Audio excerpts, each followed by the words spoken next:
The Boston Bruins fended off the Desert Dogs in a Saturday afternoon matinee, beating the Coyotes by a score of 5-3. But they did it with Matt Poitras stapled to the bench in the third period and without Pavel Zacha, who is injured in this one and was not able to return.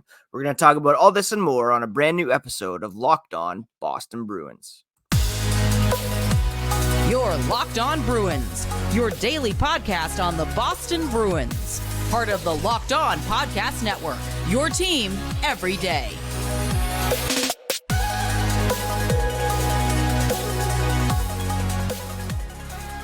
What is up, Bruins fans, and welcome back to the Locked On Boston Bruins podcast. I'm your host, Ian McLaren, and this is a daily show where we discuss all things Spoked B.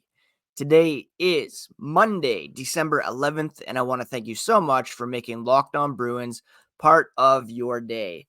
Free and available on your favorite podcast app and on YouTube, part of the Locked On Podcast Network, your team every day. And today's episode is brought to you by Sleeper. Download the Sleeper app, use promo code LOCKEDONNHL to get up to a $100 match on your first deposit. Terms and conditions apply. See Sleeper's terms of use for details. Happy Monday, everyone. I hope you all had a fantastic weekend. We had the first of several family holiday gatherings on Saturday, which was very fun, and a couple tough basketball games for my son's U12 team, although he was named player of the game in the second one, which was pretty cool. I was able to watch Boston, Arizona, and the Bruins were able to come out with the win 5-3 over the Coyotes, a team that's really no pushover in the NHL this season. In fact, despite the loss, they are still well in the playoff hunt in the Western Conference in the second wild card spot. For the Bruins, it was a big win, an important win, but one with not without some talking points. The first being an injury suffered by Pavel Zacha that has yet to be determined in terms of the extent and severity. He exited the game early with an upper body injury and did not return. And we'll find out here in the early going this week whether or not he's going to miss any more games. Now, what was interesting to me and to many is that in the third period, with the Bruins clinging to a lead, trying to finish it out, 19-year-old Matt Poitras was benched effectively. He had not played in the previous game against the Sabres on Thursday. That was a planned absence. They're trying to do some load management here, not unlike the Anaheim Ducks are doing with Leo Carlsson. They said it was an opportunity for him to build some strength and generate or incorporate some rest into his program. In the game against the Coyotes, Poitras saw just 8 minutes and 26 seconds of ice time and did not play during the third period. And Jim Montgomery afterwards said his minutes were down on purpose, and it was not because of injury. They're valuing game management, and there are things that are lacking in his game right now, they said. And that's the game management piece, being smart with the puck, etc. Montgomery said, quote, "We're paid to win hockey games, and I'm going to go with the guys that I think are going to win us a hockey game," end quote.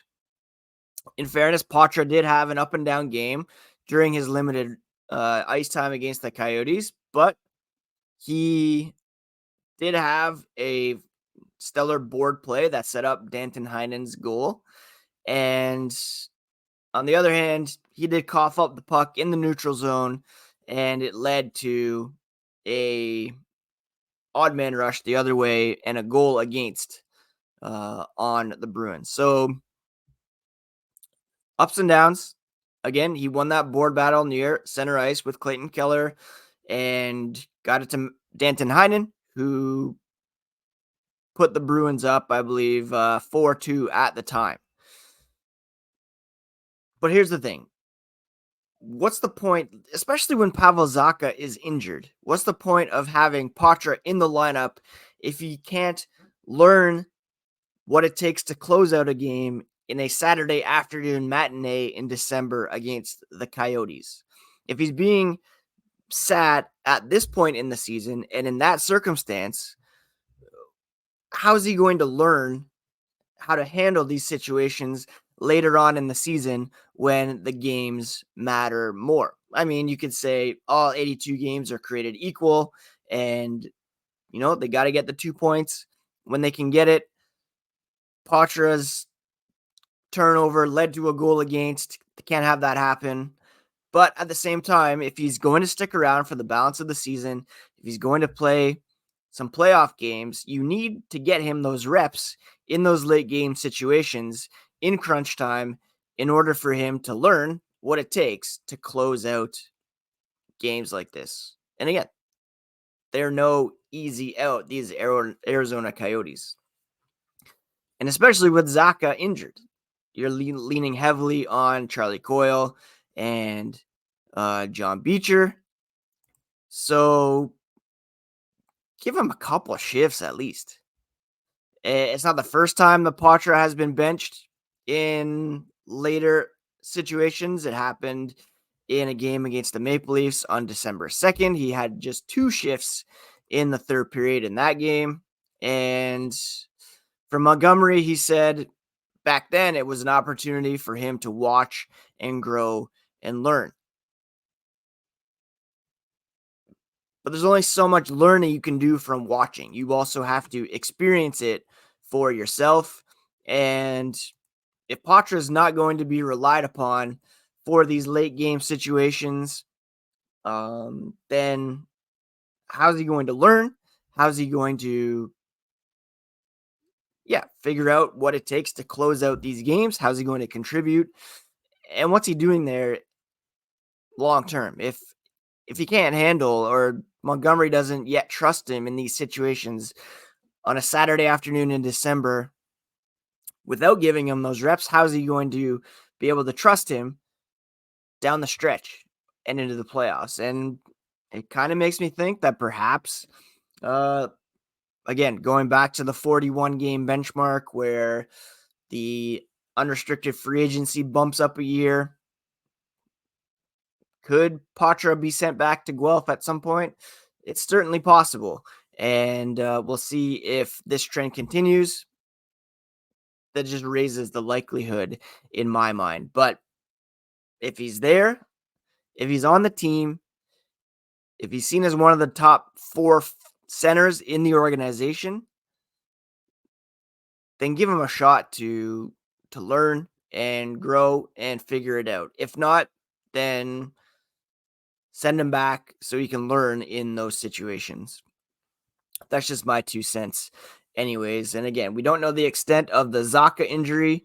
If he's out for any length of time, again, the Bruins are already without Charlie McAvoy. Then they'll have to call someone up from the AHL, and we'll see whether or not Poitras takes on a bigger role in Zacha's absence. Now, there were some good things in this Coyotes game, and we'll touch on the positives here as the podcast continues. Passion, drive, and patience. What brings home the winning trophy is also what keeps your ride alive. eBay Motors has everything you need to maintain your vehicle and level it up to peak performance. Superchargers, roof racks, exhaust kits, LED headlights, and more. Whether you're into speed, power, or style, eBay Motors has you covered. They have over 122 million parts for your ride, and you'll always find exactly what you're looking for. In fact, with the eBay Guaranteed Fit, your part is guaranteed to fit your ride every time or your money back, because with eBay Motors, you're burning rubber and not cash. Keep your ride or die alive today at ebaymotors.com. Eligible items only. Exclusions apply. The eBay Guaranteed Fit is only available to U.S. customers, but they've got all the parts you need for your vehicle, and it's easy to turn your car into the MVP with ebaymotors.com. Thank you so much once again for making Locked On Bruins part of your day, free and available on your favorite podcast app and on YouTube. Please subscribe so that you never miss a thing. Locked On has also launched the first ever national sports 24/7 streaming channel on YouTube. Locked On Sports Today is here for you 24/7, covering the top sports stories of the day with local experts from Locked On local and national shows. Go to Locked On Sports Today on YouTube and subscribe to the first ever national sports 24/7 streaming channel. Unlike some recent games this season, the Bruins were able to withstand a late attack from the Coyotes and pull out the win. The Bruins were up 3-0 at one point, thanks to goals from David Pastrnak, his first on the day, Charlie Coyle, and Kevin Shattenkirk. The Coyotes put that to 3-2, in part because of the aforementioned turnover by Matt Poitras, but they did go up 4-2 thanks to Poitras' primary assist on the Danton Heinen goal.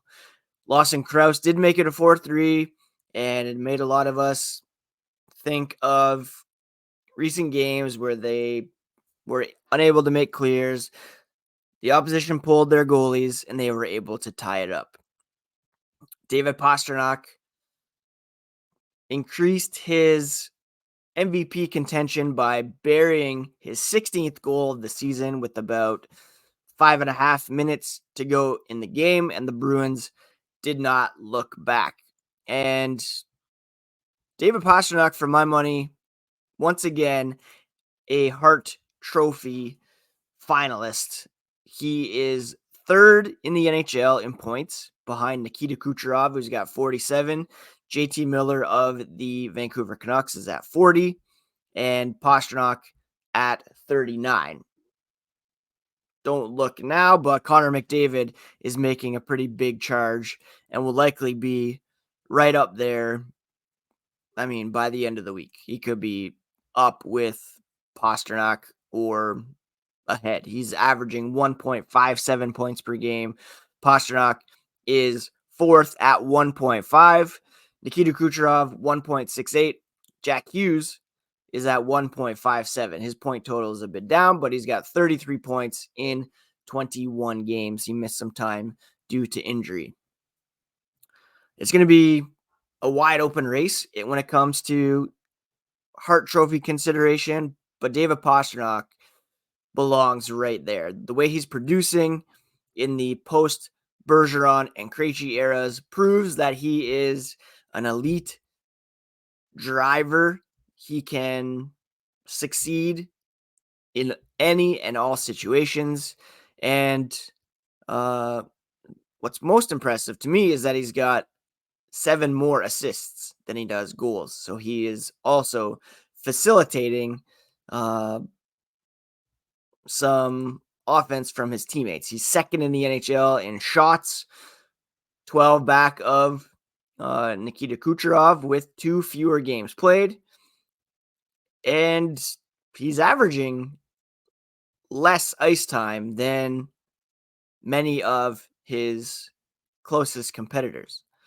If you look at points per game, the leaders, Kucherov is averaging 21.5 minutes a game. Jack Hughes, almost 21 minutes a game. Connor McDavid, 21.35. David Pastrnak is down at 19.35, almost 2 fewer minutes per game than Nikita Kucherov. And he's still producing at elite levels. He's got less ice time than Artemi Panarin, JT Miller, Sam Reinhart. Almost 3 minutes left than Nathan MacKinnon. All of whom are the top scoring forwards. So David Pastrnak right up there, and he firmly belongs in the conversation for best player in the NHL. The Bruins were outshot 12-5 in the final frame, and again, were able to hold on, thanks in part to Linus Ullmark, who is making his second straight start due to the fact that Jeremy Swayman has been dealing with some illness. He stopped 31 of 34 shots against for a .912 save percentage. And overall, he has raised his season numbers to 9-4-1 with a .917 save percentage. Now, yes, that's down from last year's .938, but it's well in line with his career averages. In fact, a touch below his career average, which of course was boosted by last season. So he's playing as good as ever for himself. Well, minus last season. And the fact that he was able to come in for these last couple games for the Bruins and be pretty strong in net has been big for this team without the luxury of the tandem. Now, he did lose, of course, against the Sabres, but a nice bounce back win. And this team has a couple days off thanks to bad NHL scheduling. And we'll talk about the week ahead here as the podcast continues. Every night around the NHL brings all sorts of possibilities. David Pastrnak could get a hat trick. Linus Ullmark could record a shutout, and you can win big by playing daily fantasy hockey on Sleeper, the official daily fantasy app of Locked On NHL Network. Sleeper is our number one choice for daily fantasy sports, especially daily fantasy hockey, because with Sleeper, you can win 100 times your cash in daily fantasy hockey contests. All you have to do is pick whether players will record more or less on their sleeper projections for goals, assists, saves, plus minus, and more. To win that 100 times bet on Sleeper, you need to correctly predict the outcome of 8 player stats. Use promo code LOCKEDONNHL and you'll get up to a $100 match on your first deposit. Terms and conditions do apply. That's code LOCKEDONNHL. See Sleeper's terms of use for details and locational availability.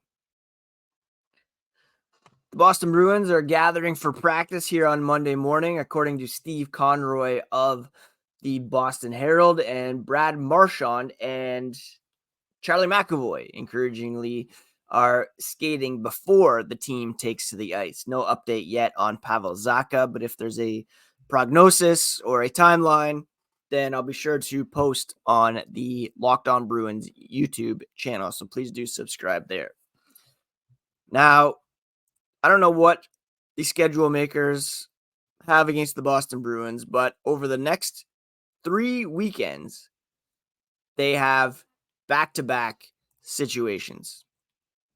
They don't play again until Wednesday, and this is after going last week games Sunday and then Thursday. So 3 days, a full 3 days off between games here, between Saturday's game against the Coyotes and a trip to New Jersey to take on the Devils on Wednesday, which should be a pretty good game, although the Devils not quite what was expected so far this season.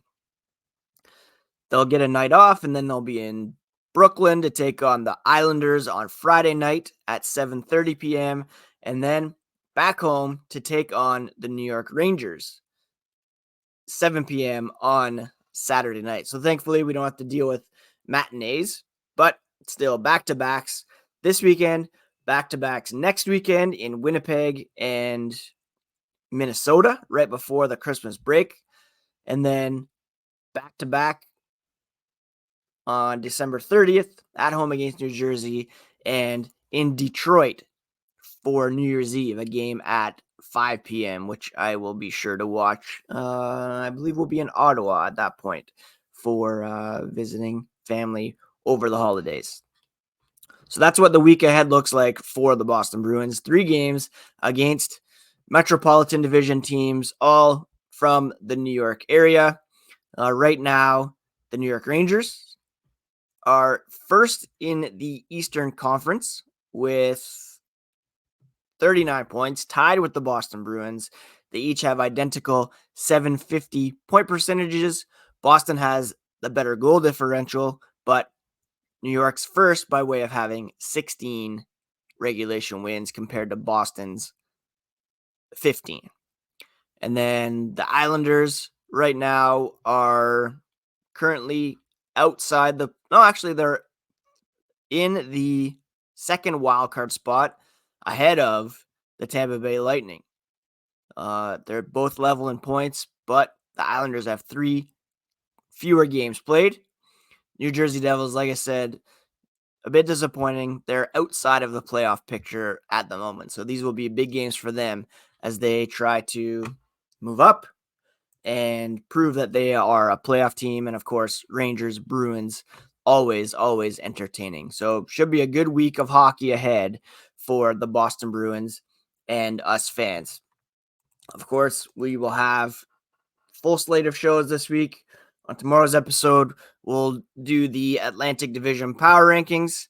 Later on this week, we'll preview all of these games and bring you all the latest on the Boston Bruins here on the Locked On Boston Bruins podcast, because we're part of the Locked On Podcast Network, your favorite team every single day. I hope you're all doing well, taking care of yourselves, taking care of each other, and we'll talk to you again here tomorrow.